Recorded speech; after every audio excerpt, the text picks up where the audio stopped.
exercise you can try at your next creative workshop or session. Try distilling your challenge or problem down into just one word.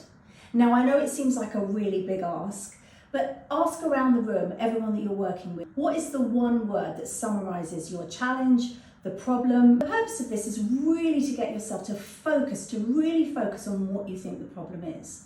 And write down your problem as a sentence. Then ask everybody in the room to write down what's the problem in just one word. And see if you can find a more juicy or interesting word. So if your word's really generic, if it's something like sales or footfall or eyeballs or impressions or whatever the thing is, try to find a more interesting way of saying it. What you're looking for are different words to spark different ideas, to give you different creative jump-offs for your project. See what the dictionary definition of the word that you've chosen is. And whilst you're doing that, is there another more interesting or juicy word that can take you off into a different direction?